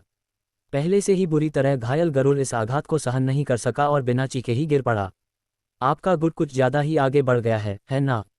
लामाओं के समूह ने गरुड़ को देखा और तुरंत भयभीत हो गए। गरुड़ की चोटें बहुत गंभीर थीं। अगर वह संयोगवश बच भी जाता तो वह गंभीर रूप से अपंग हो जाता। क्रूरता का क्या मतलब है? तुम तो बस दिखावा कर रहे थे, इसलिए तुम्हारी पिटाई होनी ही चाहिए थी। मोटे आदमी ने अपना सिर पीछे झुकाया और जोर से हंसते हुए अपनी जांघ पर हाथ मारा। अब वह बिल्कुल भी शाओलिन शिष्य जैसा नहीं लग रहा था। मठाधीश ने सिर हिलाया और हताशा में आह भरी। आपका शिष्य गंभीर रूप से घायल है और उसकी जान को खतरा हो सकता है। आप कुछ समय के लिए मेरे शाओलिन मंदिर में क्यों नहीं ठहर जाते? नहीं, चूंकि आपका संप्रदाय आज ही जिंग सौंपने से इनकार कर रहा है, इसलिए मेरा भारतीय भिक्षु भविष्य में निश्चित रूप से आपसे मार्गदर्शन लेने के लिए फिर से आएगा। ये कहने के बाद लामाओं के एक समूह ने ठंडी सी आवाज निकाली और गरुड़ को शाओलिन मंदिर से बाहर ले गए। क्या आप वो पीढ़ी के शिष्य हैं? मठाधीश ने भारतीय शिष्य को अस्पताल से निकलते देखा, फिर उनकी नज़र जिन बहुआन पर पड़ी। उनकी आंखों में विस्मय का भाव था, क्योंकि वो पीढ़ी के शिष्यों को शाओलिन मंदिर में उच्च पद प्राप्त नहीं होते थे। फिर भी इस युवक ने शाओलिन की सभी 72 शैलियों में महारत हासिल कर ली थी। ये सचमुच आश्चर्यजनक था। ये समझना महत्वपूर्ण है कि बोधिधर्म अकादमी में भी बहुत कम लोगों ने सभी 72 अद्वितीय कौशलों में महारत हासिल की है। इसके अलावा यह अविश्वसनीय है कि उन्होंने वास्तव में भारतीय भिक्षु के शिष्य गरुड़ को हराया था। जिन बहुआन ने सिर हिलाया, हालांकि उन्हें यह नहीं पता था कि वो पीढ़ी के शिष्य वास्तव में किसका प्रतिनिधित्व करते हैं। शाओलिन मठाधीश थोड़ा निराश दिखे। कुछ क्षण संकोच के बाद उन्होंने फिर पूछा, क्या आप बोधिधर्म अकादमी में शामिल होना चाहेंगे? बोधिधर्म अकादमी में प्रवेश। ये बूढ़ा आदमी क्या योजना बना रहा था? फिर भी जिन बहुआन ने सिर हिलाया। आपकी अधिक उम्र को देखते हुए आप बोधिधर्म अकादमी में प्रवेश के योग्य नहीं हैं। हालांकि मैं देखता हूं कि आप में असाधारण प्रतिभा है और मैं आपके लिए एक अपवाद बनाने को तैयार हूं। लेकिन बोधिधर्म अकादमी में प्रवेश करने से पहले आपको कुछ समय के लिए चाचा गुरु लियाओ जी के साथ प्रशिक्षण लेना होगा। वूश! उस क्षण शाओलिन के सभी शिष्य गहरी प्रशंसा से भर गए। असाधारण साधनों से बोधिधर्म अकादमी में प्रवेश पाना ही एक उपलब्धि थी, लेकिन मास्टर लियाओ जी के अधीन प्रशिक्षण प्राप्त करने का अवसर मिलना, ये छात्र इच्छुक है। जैसे ही उसने समझौता शब्द सुना, जिन बहुआन का दिल जोर से धड़कने लगा। वह भी मास्टर लियाओ जी से मिलने का अनुरोध करने का तरीका सोच ही रहा था कि मठाधीश ने अचानक इसका जिक्र कर दिया। भला वह इतना खुश क्यों न होता। ये टोकन लो और कल उनसे मिलने के लिए वुचेन निवास जाओ। ये कहने के बाद मठाधीश ने जिन बहुआन को एक पहचान चिन्ह दिया। मास्टर लियाओ जी एक ऐसे व्यक्ति थे जिनसे हर कोई आसानी से नहीं मिल सकता था, और इस पहचान चिन्ह के साथ वह स्वाभाविक रूप से वुचेन निवास में प्रवेश कर सकते थे। जल्द ही हंगामा शांत हो गया और जिन बहुआन और फेटिकाओ ने इस अवसर का लाभ उठाते हुए बोधिधर्म अकादमी में घुसपैठ कर ली। हालांकि बोधिधर्म अकादमी विशेषज्ञों से भरी हुई थी और सामान्य तौर पर कोई भी अंदर नहीं घुस सकता था। बेशक इस बार उनकी सबसे बड़ी उपलब्धि मास्टर लियाओ जी से मिलने की योग्यता प्राप्त करना थी। बोधिधर्मा अकादमी में जिन बहुआन और फेटिकाओ को पिछवाड़े में रखा गया था, जहां उन दोनों के अलावा कोई और नहीं था। मोटे, मुझे बताओ, हम कल यी जिनजिंग को कैसे चुरा सकते हैं? जिन बहुआन दुविधा में था। गुरु के पास जाने का अवसर तो मिल गया था, लेकिन खजाना चुराना कहीं अधिक कठिन था। गुरु लियाओ जी सांसारिक इच्छाओं से विरक्त थे और बौद्ध धर्म की गहरी समझ रखते थे। जिन बहुआन और उसके साथियों को डर था कि अगर उन्होंने जरा सी भी गलती की तो वे पकड़े जाएंगे। दवा देने के अलावा हम और क्या कर सकते हैं? उस मोटे आदमी को कोई परवाह नहीं थी। चाहे आप शिक्षक हो या छात्र, जहर ही सबसे असरदार हथियार था। हालांकि ये चेन ब्रेकर मास्टर काफी कुशल था। गोलक्रिमी का पाउडर केवल निचले स्तर के लोगों पर ही असर कर सकता था और चेन ब्रेकर मास्टर से निपटना तो नामुमकिन था। मेरे पास एक विचार है, क्यों न हम उस पर 10 सुगंधित नस नरम करने वाला पाउडर इस्तेमाल करें? शायद मास्टर लियाओ जी भी इसे सहन नहीं कर पाएंगे। वह मोटा आदमी बुरी मंशाओं से भरा हुआ था। वही जिन को हथियाने के लिए कुछ भी कर सकता था। जब तक वह सिस्टम का काम पूरा कर लेता, उसे इस बात की परवाह नहीं थी कि यह कितना अपमानजनक क्यों न हो। 10 एरोमा टैंडन सॉफ्टनिंग पाउडर। जिन बहुआन ने एक पल के लिए इस पर विचार किया और तुरंत महसूस किया कि यह बात तर्कसंगत है। यह जहर अत्यंत शक्तिशाली था। जहर से प्रभावित व्यक्ति के अंग कमजोर हो जाते और उसका पूरा शरीर शक्तिहीन हो जाता। इसके अलावा 10 सुगंधों से युक्त यह नरम करने वाला पाउडर रंगहीन और गंधहीन था, इसलिए लियाओ जी जैसे विशेषज्ञ भी इसे पहचान सकते थे।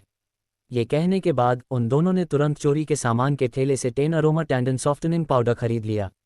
यह असल में एक अगरबत्ती थी। जो भी इसे जलाकर इसकी सुगंध सूंघता, उसे जहर लग जाता। आमतौर पर जहर का असर आधे घंटे के भीतर हो जाता था। हालांकि यह जानलेवा नहीं था, लेकिन इससे कुछ समय के लिए हाथ पैर लकवाग्रस्त हो सकते थे और व्यक्ति की सारी आंतरिक ऊर्जा खत्म हो सकती थी। तैयारियों के बाद दोनों ने बोधिधर्म अकादमी में ज्यादा हलचल मचाने की हिम्मत नहीं की और सीधे बिस्तर पर चले गए। अगली सुबह उन्होंने मास्टर जी की तलाश नहीं की। उन्होंने रात का समय तय कर लिया था, ये सोचकर कि अंधेरे में हमला करना आसान होगा। जैसे ही पूर्णिमा का चांद निकला और उसकी चांदी जैसी रोशनी फैली, शाओलिन मंदिर के अंदर की बत्तियां जगमगा उठीं और जिन बहुआन और उसके दोस्तों के लिए रवाना होने का समय आ गया था। जैसे जैसे वे बोधिधर्म संस्थान के भीतर गहराई में जाते गए, वातावरण और भी शांत होता गया, मानो किसी महल का भीतरी भाग हो। थोड़ी दूर पर उन्हें एक छोटा एकांत आंगन दिखाई दिया। बाहर कई लोग पहरा दे रहे थे। धूल रहित निवास। आंगन के ऊपर एक पट्टिका लटकी हुई थी जिस पर लिखा था। जिन बहुआन और फेटिकाओ वहां से गुजरने ही वाले थे कि अचानक कई लोगों ने उन्हें रोक लिया। अमिताभ बुद्ध, गुरु लियाओ जी किसी से भी मिलने से इनकार कर रहे हैं, कृपया वापस लौटें।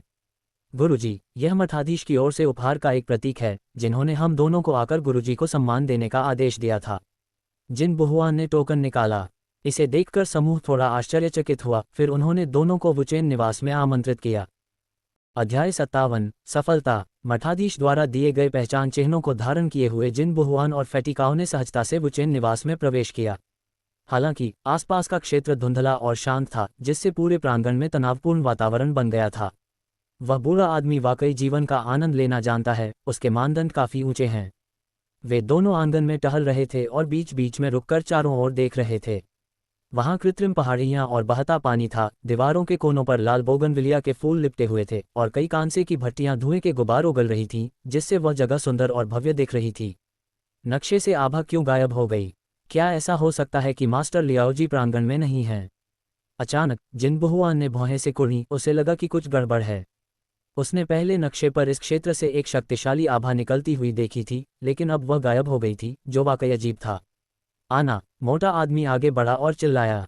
उनके सामने एक विशाल लकड़ी का हॉल दिखाई दिया, जो जापानी मंडप की शैली में सजा हुआ था, जो काफी अनोखा था। यह मंडप निश्चित रूप से मास्टर लियाओजी का निवास स्थान होगा। ये शिष्य मठाधीश के कहने पर मेरे गुरु को श्रद्धांजलि अर्पित करने और उनका मार्गदर्शन प्राप्त करने आया था। Dot dot dot. बूढ़ा आदमी जवाब क्यों नहीं दे रहा है? वे दोनों काफी देर तक दरवाजे के बाहर आदरपूर्वक इंतजार करते रहे, लेकिन कमरे के अंदर से कोई आवाज नहीं आई। क्या ऐसा हो सकता है कि मास्टर लियाओजी सचमुच वुचेन निवास में नहीं थे? असंभव, इस मंडप के अंदर की बत्तियां अभी भी जल रही हैं। क्या ऐसा हो सकता है कि बूढ़ा आदमी सो रहा हो? उस मोटे आदमी ने एक पल सोचा और एक चौंकाने वाला अनुमान लगाया। जिनबुहुआन ने अपनी आंखें घुमाईं। मास्टर लियाओजी धर्म अकादमी के संस्थापक थे और उनकी शक्ति असीमित थी। तर्कसंगत रूप से कोई भी हलचल उनकी नज़र से नहीं बचनी चाहिए थी, लेकिन इतनी देर तक पुकारने के बाद भी कोई जवाब क्यों नहीं मिला? ये छात्र धृष्टतापूर्वक मिलने आया है, मैं अपने शिक्षक से विनम्रतापूर्वक मार्गदर्शन का अनुरोध करती हूँ। दोनों ने दोबारा विनम्रतापूर्वक पूछा, लेकिन फिर भी कोई जवाब नहीं मिला, जो काफ़ी असामान्य था। धिक्कार है, मुझे परवाह नहीं कि यह मामला सुलझता है या नहीं। मैं जबरदस्ती अंदर घुस जाऊंगा। मारो। मोटा आदमी अधीर और चिड़चिड़ा हो गया। उसने लात मारकर दरवाजा खोला और घमंड से अंदर चला गया। सुखद दुख। जैसे ही वे दोनों मुख्य हॉल में दाखिल हुए, उन्हें एक अजीब सी सिहरन महसूस हुई, क्योंकि उनके सामने बुद्ध प्रतिमा के आधार पर एक आकृति विराजमान थी। थोड़ी सी भी समझ रखने वाले किसी भी व्यक्ति के लिए यह स्पष्ट था कि वह मास्टर लियाओजी थे। छात्रों ने प्रधानाध्यापक का अभिवादन किया। हमारा इरादा बिना अनुमति के वुचेन निवास में प्रवेश करने का नहीं था। हमें आशा है कि प्रधानाध्यापक हमें क्षमा कर देंगे। जिनबुहुआन और मोटे आदमी का व्यवहार पूरी तरह बदल गया। उन्होंने तुरंत हाथ जोड़कर घुटने टेक दिए। हालांकि उनकी बात समाप्त होने के बाद मास्टर लियाओजी स्थिर रहे और उन्होंने कोई प्रतिक्रिया नहीं दी। काफी देर इंतजार करने के बाद भी मास्टर लियाओजी हिले तक नहीं। वे दोनों धीरे धीरे उठे और उन्हें देखने गए। उस समय मास्टर लियाओजी शांत दिख रहे थे, उनकी आंखें बंद थीं, हाथों में बौद्ध ताबीजों की एक माला लटकी हुई थी और उनके सामने अगरबत्ती का धुआं फैला हुआ था।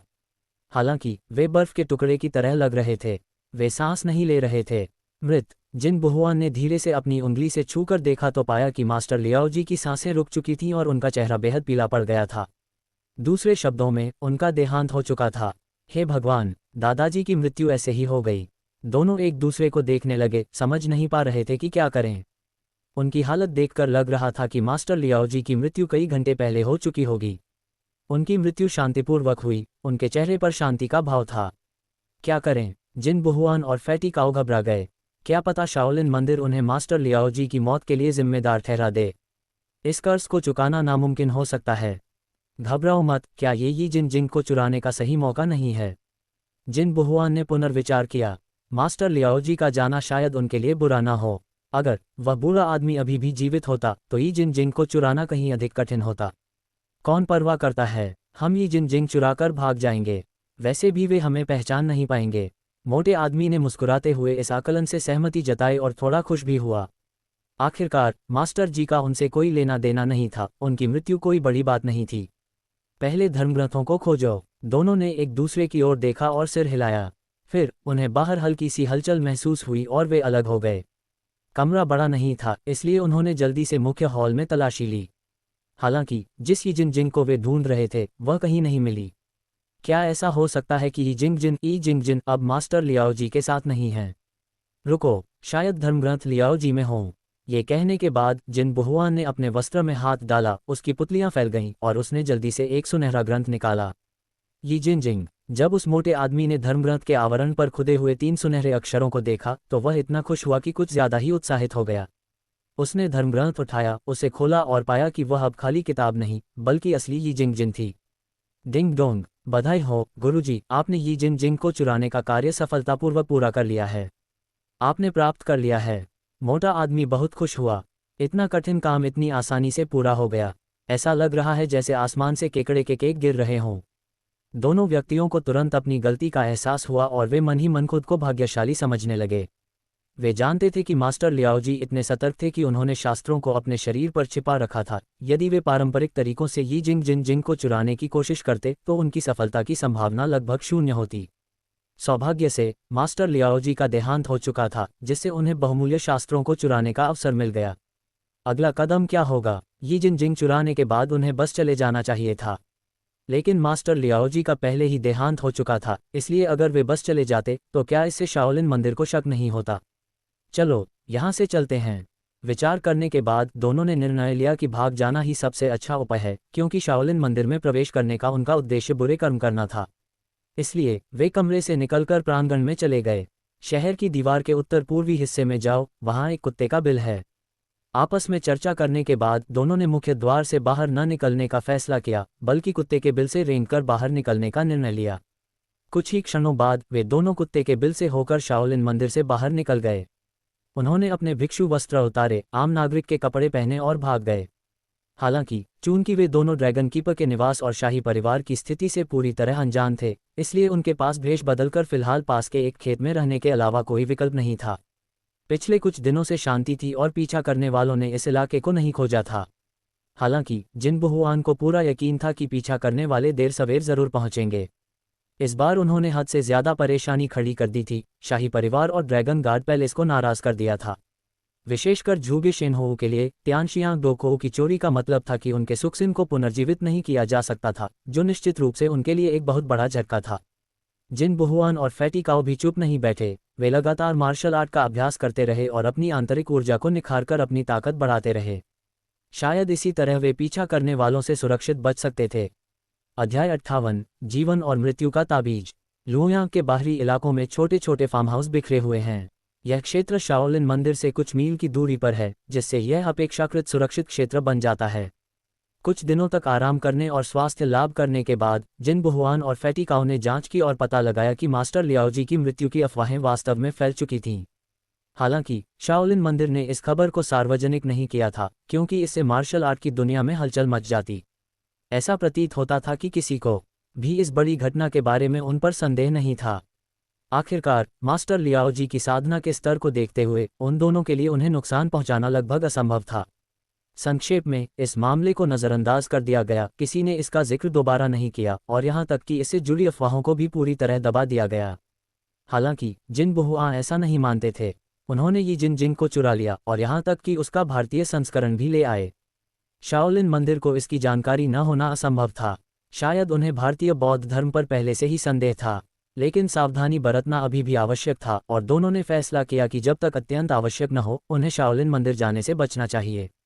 यी जिंग को चुराने के बाद जिन बहुआन और उनके साथियों ने स्वाभाविक रूप से बिना किसी झिझक के इसका अभ्यास शुरू कर दिया। ये सच है कि यी जिंग बहुत शक्तिशाली है, शाओलिन की नींव मानी जाती है और इसके निश्चित रूप से कई फायदे हैं। यी जिंग मांसपेशी कंडरा रूपांतरण ग्रंथ को पूरा करने के बाद जिन बहुआन के घाव पूरी तरह से ठीक हो गए। उनकी आंतरिक ऊर्जा क्षेत्र के शीर्ष गुरु के स्तर तक पहुंच गई थी। बेशक वे यी जिंग में पूर्ण महारत हासिल करने का दावा नहीं कर सकते थे। हर गहन मार्शल आर्ट को आत्मसात करने में समय लगता है। फिर रात हो गई, छठा दिन था और जिन बहुआन और फैटी काओ अभी भी एक जर्जर फार्म हाउस में रह रहे थे, अपनी अगली चाल की योजना बना रहे थे। होस्ट की स्थिति जांचें। आवाज मेजबान जिन बहुआन। स्तर छोटी मोटी चोरी _ 20%। चोरी किए गए अंक 2800। अनुभव अंक 6500। तिजोरी पर छापा, एक छापा मारने का छेद, एक मिशन इनाम पैकेज। मार्शल आर्ट्स यी जिंग मेरी सुंदर मुट्ठी लौटाओ। जिन बहुआन का अंक गर्म ईंटों का पलंग पर पालथी मारकर बैठ गया और लंबे समय से न देखे गए कंट्रोल पैनल को देखने लगा। उसे आश्चर्य हुआ कि चोरी किए गए अनुभव अंक से अर्जित अंक नाटकीय रूप से बढ़ गए थे। इतनी बड़ी राशि पहले अकल्पनीय थी। ऐसा लगता है कि यात्रा जितनी जोखिम भरी होगी, उतने ही अधिक अंक अर्जित किए जा सकते हैं। हालांकि ये अंक पर्याप्त नहीं हैं। अगले लोक में जाने के लिए न केवल मिशन पूरे करने होंगे, बल्कि पर्याप्त मात्रा में अंकों की भी आवश्यकता होगी। मुझे आश्चर्य है कि इस बार हम उस सुरंग का उपयोग करके क्या चुरा सकते हैं। बाद में जिन बहुआन मन ही मन बुदबुदाया, क्योंकि वह अपने स्वामित्व वाली कब्र लूटने वाली सुरंग को बेचना चाहता था। पिछली बार उसने 2 सुरंगों का इस्तेमाल किया था और 22 तलवारें और नर्म कवच प्राप्त किए थे। अब ये सुरंग स्पष्ट रूप से अधिक उन्नत थी और वह सोच रहा था कि वह इससे क्या चुराएगा। सिस्टम एडवांस टनलिंग को सक्रिय करो। भनभनाहट। जैसे ही जिन बहुआन ने आदेश दिया, एक काला छेद प्रकट हुआ और जिन बहुआन चोर के हुक को पकड़े हुए धीरे धीरे पास पहुंचा। डाकू का छिपने का स्थान। फैटी काओ भुने हुए शकरकंद को चबा रहा था कि अचानक किसी चीज ने उसका ध्यान खींचा। ये खाना स्वादिष्ट था, उसने इसे पहले भी कई बार खाया था। जिन बहुआन ने चोर का हुक नीचे फेंका, लेकिन इस बार उसने उसे तुरंत नहीं उठाया। हुक इस समय 3000 खेतों को पार कर रहा था और उनमें से किसी एक पर बेतरतीब ढंग से आकर रुक गया। पूरे आधे घंटे इंतजार करने के बाद जिन बहुआन के मछली पकड़ने वाले कांटे में थोड़ी सी हलचल हुई। ऐसा लगा जैसे किसी चीज ने चारा ले लिया हो। प्रसिद्ध। जिन बहुआन ने मौके का फायदा उठाते हुए जोर से खींचा और चोर के हुक को उखाड़ दिया। लेकिन जब उन्होंने हुक पर लटकी हुई चीज देखी तो वे पूरी तरह से दंग रह गए। यह क्या है? जिन बहुआन और फैटी काओ दोनों चौंक गए। उन्होंने पाया कि हुक का सिरा असल में बर्फ का एक सफेद टुकड़ा था। हे भगवान, ऐसा हो ही नहीं सकता, इस अत्याधुनिक मकबरे से वे लोग सिर्फ बर्फ का एक टुकड़ा ही चुरा पाए। जिन बहुआन को ऐसा लग रहा था मानो वह मर जाएगा। उसने कब्र लूटने के लिए इतनी कीमती सुरंग का इस्तेमाल किया था, और अगर वह बर्फ का एक टुकड़ा भी चुरा लेता तो उसे भारी नुकसान उठाना पड़ता।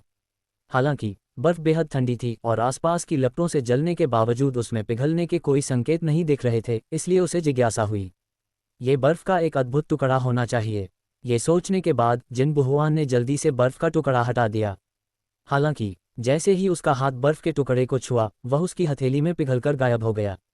क्या? डिंग। मेजबान, आपको बधाई हो।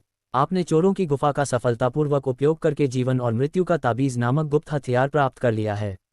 सिस्टम की सूचना। इस गुप्त हथियार जीवन और मृत्यु के ताबीज का उपयोग केवल 3 बार किया जा सकता है। तभी सिस्टम की आवाज़ सुनाई दी, जिससे जिन बहुआन पूरी तरह से चौंक गया। ये तो जीवन और मृत्यु का ताबीज निकला। जीवन और मृत्यु का ताबीज आधा भगवान और आधा दानव उपन्यास का सर्वोत्कृष्ट गुप्त हथियार है। इसके रचयिता मुक्त और अप्रतिबंधित संप्रदाय के सर्वोच्च गुरु तियानशान टोंगलाओ हैं। किंवदंती है कि जीवन और मृत्यु के ताबीज से प्रभावित व्यक्ति का न तो जीवन होता है और न ही मृत्यु, उनका जीवन और मृत्यु पूरी तरह से ताबीज धारण करने वाले के हाथों में होती है। जीवन और मृत्यु के इस ताबीज को आंतरिक ऊर्जा से निष्क्रिय नहीं किया जा सकता, इसे एक विशिष्ट प्रतिकार से शांत किया जाना चाहिए या एक विशेष विधि का उपयोग करके निष्क्रिय किया जाना चाहिए।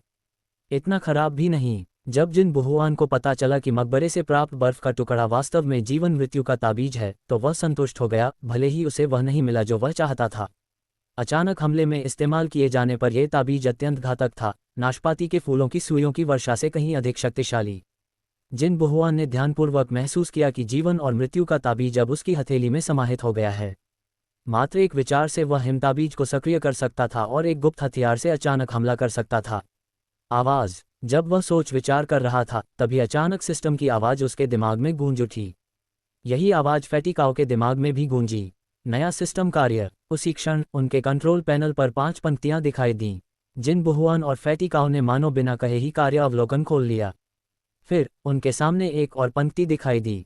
सिस्टम टास्क 1, मेजबान पश्चिमी हुनान की यात्रा करेगा, पश्चिमी हुनान के 4 भूतों के पूर्वज की कब्र को चुराएगा और शिशुआंग बनना से कांस्य कवचधारी शव प्राप्त करेगा।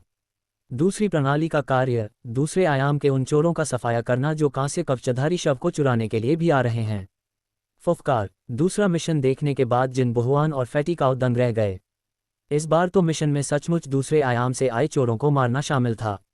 दूसरे शब्दों में कहें तो पश्चिमी हुनान के 4 शैतानों का सामना करने के अलावा उन्हें उन चोरों से भी निपटना था जो इस व्यवस्था को चला रहे थे।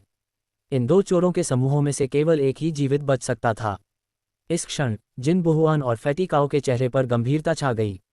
उनके पिछले कार्य हालांकि कठिन थे, लेकिन इस स्तर से बहुत दूर थे, क्योंकि वे जानते थे कि उनके साथी यानी सिस्टम के मालिक कितने खूंखार थे। अध्याय 59। पश्चिमी हुनान में शव धोने वाले। जिशुआंग बनना के पश्चिम में स्थित शियांगशी एक प्राचीन उष्णकटिबंधीय वर्षावन है जो विषैले कीड़ों से भरा हुआ है और इसकी विशेषता लहरदार पहाड़ियां हैं। अपने दूरस्थ स्थान के कारण यह क्षेत्र मानवीय गतिविधियों से काफ़ी हद तक अछूता है और दुनिया के सैन्य संघर्षों से दूर है। हालांकि ये जगह दुनिया द्वारा पूरी तरह से भूली नहीं गई है। पश्चिमी हुनान के कुख्यात 4 भूत यहीं एकांत में रहते हैं। जिन बहुआन और फैटी काओ का इस बार गंतव्य सुदूर और एकांत पश्चिमी हुनान है। 10 दिन और 10 रातों की यात्रा के बाद तेज हवा और बारिश को सहते हुए वे दोनों आखिरकार पश्चिमी हुनान पहुंचे। ये घाटी बहुत नम है। उन दोनों ने चारों ओर नजर डाली। सामने एक विशाल जंगल फैला हुआ था, जिसके भीतर पर्वतों की कतारें एक के बाद एक फैली हुई थीं। इन पर्वतों के बीच से एक धारा बह रही थी, जो एक प्राचीन वन्य जीवन का आभास दे रही थी। सावधान रहें, जियांगशी क्षेत्र जहरीले दलदलों से भरा हुआ है। जिन बहुआन ने कुछ देर तक अपने सिस्टम से इलाके का जायजा लिया और पाया कि जंगल बेहद खतरनाक था, जिसमें कई छिपे हुए खतरे थे। हालांकि उन्हें अपने गंतव्य जियांगशी शहर तक पहुंचने से पहले इन पहाड़ों को पार करना ही था। पहाड़ों और जंगलों की गहराई में विषैले सांप रेंगते थे और कुछ प्राचीन लताएं भी हरे सांपों से लिपटी हुई थीं। जिन बहुआन और फैटी काऊ ने खुद को जहर से बचाने के लिए औषधीय थैलियों से खुद को ढक रखा था। इन थैलियों से एक अनोखी सुगंध निकलती थी जो इन विषैले जीवों को दूर भगाती थी। अरे बाप रे, मंगशान का लोहे का सिर! मोटा आदमी चौंक गया और सहज ही पीछे हट गया। वह लगभग एक बड़े विषैले सांप पर पैर रखने ही वाला था। उसके सामने घास में चपटे सिर और दोमुही जीभ वाला एक बड़ा हरा सांप उसके चारों ओर लिपटा हुआ था। यह मंगशान विषैला सांप बेहद विषैला था और भारी मात्रा में विष छोड़ रहा था। जिन बहुआन ने दूर से ही अपनी हरी सर्प तलवार चलाई और लोहे के सिर वाले उस आदमी के हमला करने से पहले ही उसके टुकड़े टुकड़े हो गए। दोनों बाल बाल बच निकले और घने जंगल से होते हुए अपनी यात्रा जारी रखी। चूंकि वर्षों से इस क्षेत्र से कोई नहीं गुजरा था, इसलिए घनी घास इतनी लंबी थी कि किसी व्यक्ति का सिर ढक सकती थी। हालांकि व्यवस्थित निगरानी के बावजूद दोनों कई बार खतरे में पड़ गए। एक चीड़ के पेड़ के नीचे से गुजरते समय अचानक मधुमक्खियों के एक झुंड ने उन पर हमला कर दिया, डंक मारकर उनके चेहरे को सूजा हुआ और चोटिल कर दिया। सौभाग्य से वे समय रहते ही मधुमक्खियों के झुंड से बच निकलने में कामयाब रहे। हालांकि दोनों को मधुमक्खियों ने काट लिया था और उन्हें रात जंगल में ही बितानी पड़ी, जहां उन्होंने दवा से अपने घावों का इलाज किया। अगले दिन उन्होंने पहाड़ों में और आगे की अपनी यात्रा जारी रखी। दलदल, जोंक, विषैले कीड़े मकोड़े। यूनान तिब्बत क्षेत्र विषैले जीवों का स्वर्ग है। स्थिति और भी बदतर है क्योंकि यहाँ नमी बहुत अधिक है और पहाड़ कोहरे से ढके रहते हैं। अगर दोनों देशों में मौजूद सुरक्षा व्यवस्था न होती तो शायद वे यहाँ से निकलने का रास्ता न खोज पाते। 3 दिन और 3 रातों की लंबी यात्रा के बाद दोनों आखिरकार पहाड़ों को पार कर गए। दूर से एक प्राचीन शहर दिखाई दिया जो निश्चित रूप से जियांगशी शहर रहा होगा। मोटे, हम पहुंच गए हैं। कई दिनों की यात्रा के बाद कम भोजन और नींद के कारण फैटिकाओ सुस्त और स्तब्ध महसूस कर रहा था। जब उसे पता चला कि वे जियांगशी शहर पहुंच गए हैं, तभी अचानक उसकी आंखें खुलीं। चलो कुछ खाने चलते हैं। इतना कहकर वे दोनों जल्दी से शहर में दाखिल हुए और जियांगशी नगर में प्रवेश कर गए। चूंकि वे उस इलाके से अपरिचित थे, इसलिए उन्होंने एक सराय में रात बिताने का फैसला किया और स्थिति को समझने के बाद अपनी यात्रा जारी रखने का निश्चय किया। वेटर, मुझे 10 कटोरी बीफ नूडल्स और 5 कटोरी ब्रेज्ड चिकन दे दो। भूख से व्याकुल मोटे आदमी ने सराय में रखा सारा खाना चट कर लिया। वह इतनी तेजी से खा रहा था कि उसका शरीर पसीने से भीग गया। पेट भर जाने के बाद दोनों वापस सराय लौट आए और सिस्टम का इस्तेमाल करके छानबीन करने लगे। जल्द ही शहर के बारे में सारी जानकारी उन्हें आसानी से मिल गई। प्रणाली की जांच के अनुसार पश्चिमी हुनान के 4 भूत पंचविश संप्रदाय के अनुयायी थे। सैकड़ों वर्ष पूर्व इस क्षेत्र पर पंचविश संप्रदाय का शासन था। हालांकि समय के साथ पंचविश संप्रदाय धीरे धीरे कमजोर पड़ गया। वर्तमान में इस क्षेत्र का नियंत्रण 4 जियांगशी भूतों के हाथ में है। इन चारों भूतों ने भूत छाया तकनीक में महारत हासिल कर ली है, जिससे वे अदृश्य हो जाते हैं और किसी भी हमले से बच जाते हैं। हालांकि इस क्षेत्र पर अपना दबदबा बनाए रखने वाले ये चारों भूत यहाँ से जाने का कोई इरादा नहीं रखते। सिस्टम, मेरे लिए जियांगशी के चारों भूतों को ढूंढो। आवाज़। कुछ समय बाद व्यवस्थित छानबीन करने के बाद जिन बहुआन ने पाया कि जियांगशी के 4 भूत और उनके द्वारा बनाया गया भूत द्वार जियांगशी शहर के उत्तर में स्थित थे। जियांगशी शहर के निकट होते हुए भी यह एक दूरस्थ क्षेत्र था। इससे संकेत मिलता है कि भूत द्वार संभवतः उस क्षेत्र में एक अत्यंत रहस्यमय सत्ता थी। कुछ विचार विमर्श के बाद दोनों ने अगले दिन भूत द्वार के पैतृक मकबरे की खोज करने और प्राचीन कांस्य कवचधारी शव को चुराने के लिए निकलने का फैसला किया। हालांकि जब वे इस बारे में चर्चा कर रहे थे, तभी उनके सराय के दरवाजे पर दस्तक हुई। आना, क्रैकटिल्ड। नौकर ने चाय की मेज पर एक लालटेन और चाय का प्याला रखा। उसने जिन बहुआन और उसके साथी की ओर देखा और फिर कहा, महोदय, आपके लहजे से लग रहा है कि आप यहाँ के निवासी नहीं हैं, है ना? मुझे आपको याद दिलाना होगा कि जियांगशी शहर में रात में बाहर निकलना मना है। अरे, हम बाहर नहीं निकल सकते। क्यों? ये सुनकर जिन बहुआन और फैटिकाओ दोनों चौंक गए। नौकर का व्यवहार रहस्यमय था। स्पष्ट था कि उसके शब्दों के पीछे कुछ और भी छिपा था। नौकर रहस्यमय तरीके से बोलता रहा, कल वार्षिक भूत उत्सव है और आज रात पश्चिमी हुनान से लाशें और भूत दर्शन के लिए आएंगे। जीवित लोगों को इनके पास नहीं जाना चाहिए, अन्यथा वे गंभीर खतरे में पड़ जाएंगे।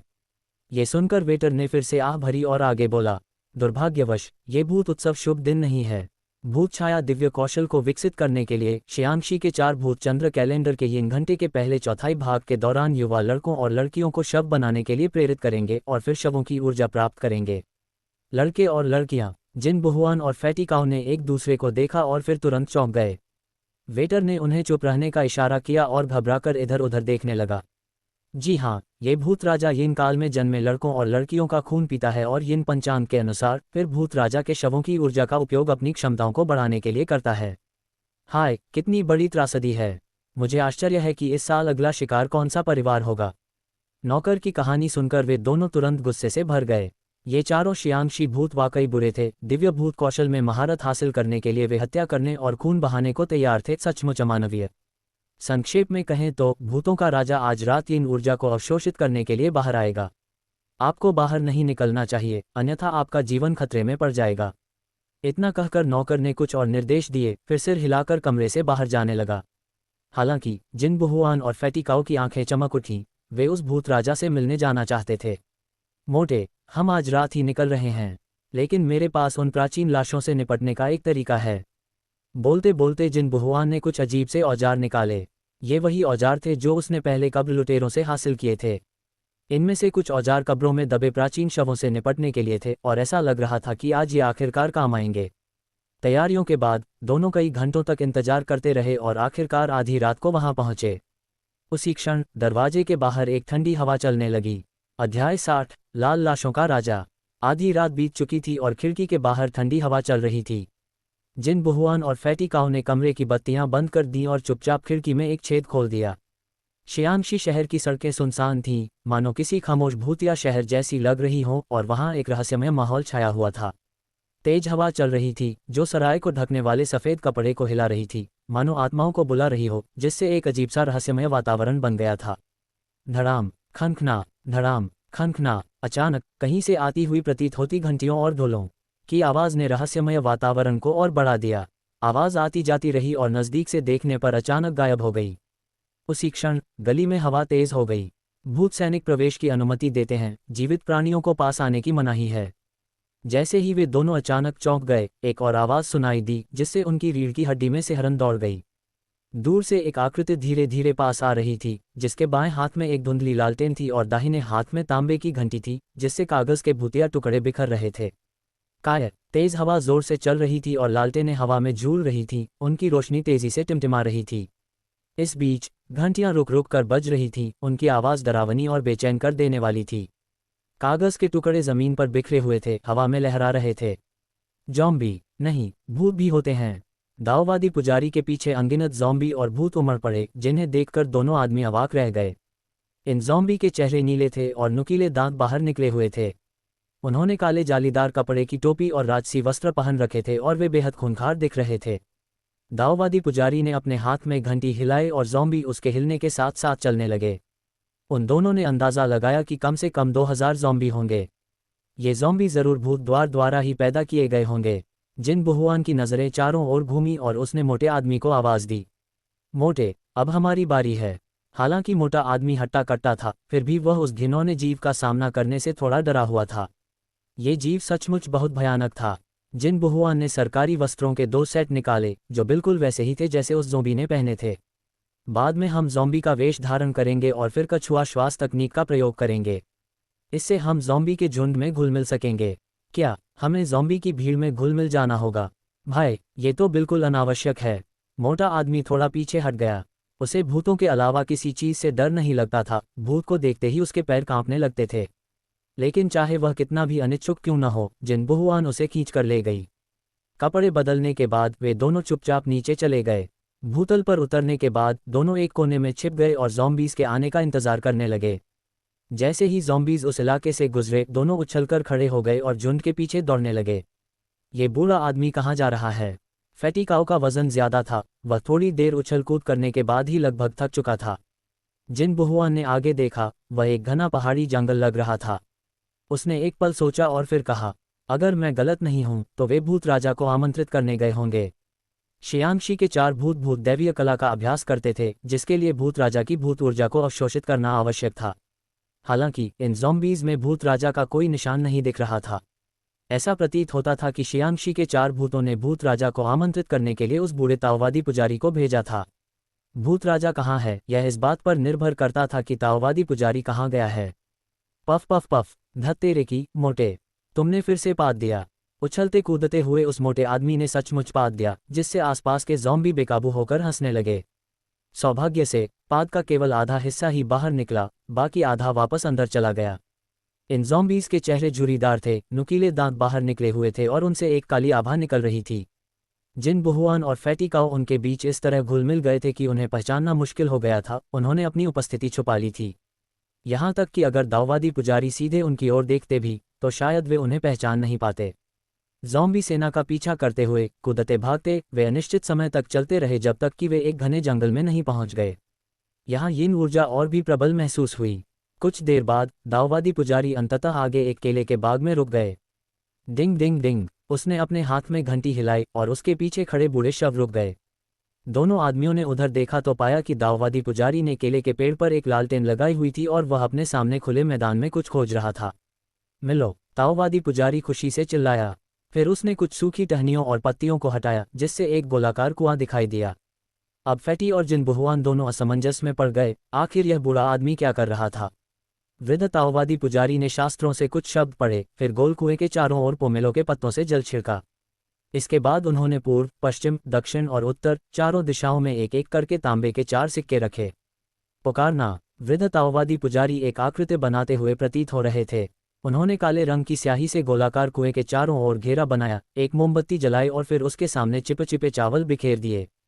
यह इंसानी खून है। बूढ़े दाओवादी पुजारी की सतर्कता का फायदा उठाते हुए जिन बुहुआन और फैटी काओ चुपके से आगे बढ़े, जहां उन्हें खून से भरी एक बाल्टी मिली। जिन बुहुआन ने अनुमान लगाया कि यह मानव रक्त ही होगा। क्या भूतों का राजा कुएं में छिपा हो सकता है? जब दोनों विचार कर रहे थे, तभी बूढ़े ताओवादी पुजारी ने आकाश की ओर देखा। चमकीला चांद काले बादलों से घिरा हुआ था, मानो कोई दिव्य कुत्ता चांद को निगल रहा हो। फिर उन्होंने बाल्टी भर पानी सीधे कुएं में डाल दिया। ग्लग ग्लग टिल्ड। जैसे ही खून कुएं में गिरा, पानी तुरंत उबलने लगा, बुलबुले उठने लगे और चटकने की आवाज आने लगी। बूढ़े ताओवादी की पुतलियां सिकुड़ गईं, उनकी उत्तेजना स्पष्ट झलक रही थी। वे पास आए और हाथ में पकड़ी घंटी को हिलाते हुए उसे फुलाने लगे। भूतों के राजा प्रकट हो। ग्लग ग्लग। खून का कुंड उबलने लगा। तभी अचानक एक ताबूत ऊपर तैरता हुआ आया और कुएं की सतह पर सीधा खड़ा हो गया। बूढ़े दाओवादी पुजारी ने हौंफते हुए जल्दी से ताबूत को बाहर निकाला। इस ताबूत में मिंग राजवंश का भूत राजा लेटा हुआ है। मोटे, तुम खून की बाल्टी के करीब हो, इसलिए जल्दी करो और चुपचाप काले कुत्ते का खून उसमें मिला दो। उस समय जिन बुहुआन ने मोटे आदमी को खरोंचा और उसे काले कुत्ते के खून की एक बोतल दी। उसे शक था कि भूत राजा को पुनर्जीवित करने के लिए इस खून की जरूरत है। अगर भूत राजा काले कुत्ते का खून पी लेता तो शायद बहुत रोमांचक होता।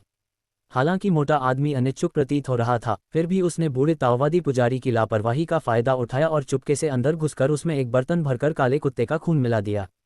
Crack tilde. जैसे ही उस मोटे आदमी ने अपना काम खत्म किया, बूढ़े दाओवादी पुजारी ने ताबूत खोला और तुरंत ही मृत्यु की एक प्रचंड आभा फैल गई।